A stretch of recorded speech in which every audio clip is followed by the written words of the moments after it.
Today we're focusing on a set of phrasal verbs related to thinking, analyzing, and making decisions. These expressions are especially helpful when you want to describe mental processes, like considering options, solving problems, or even If you want to sound more fluent and precise when talking about thoughts and choices, these verbs will be a great addition to your vocabulary.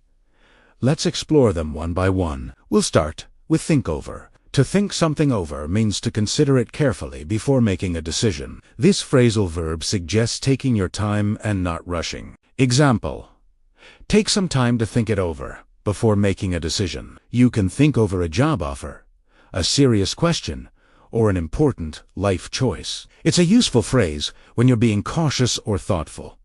Next is figure out. This means to understand something or to find a solution to a problem. We use it when something is confusing or difficult and needs effort to solve. Example: it took me hours to figure out how to fix the bug. You can figure out how a machine works, how to solve a puzzle, or what someone's intentions are. It's often used in learning, technology, and personal situations. Now let's look at make up one's mind.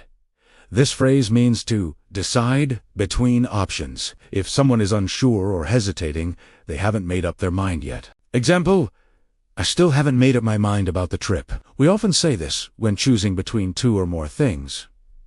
Have you made up your mind yet? Or I can't make up my mind.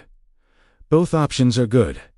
Our fourth phrasal verb is dwell on. To dwell on something means to think or talk too much about something negative, especially past problems or mistakes. Example: try not to dwell on your past mistakes. When people dwell on things, it can make them feel stuck emotionally. It's often better to let go and move on instead of constantly dwelling on regrets or bad experiences.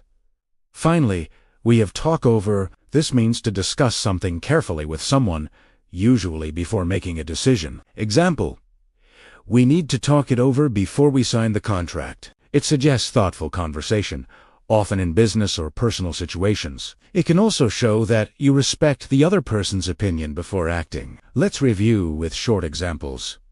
Think over. She needs to think it over before answering. Figure out. I can't figure out why the app isn't working. Make up one's mind. He finally made up his mind to quit. Dwell on. Don't dwell on what you can't change. Talk over. Let's talk it over during lunch. These phrasal verbs will help you describe thoughts and decision-making in a more nuanced and natural way. Use them in your conversations, emails, or reflections to express yourself like a confident English speaker. Thanks for watching. Try to write a sentence using one of today's verbs in the comments. See you next time for more practical English tips.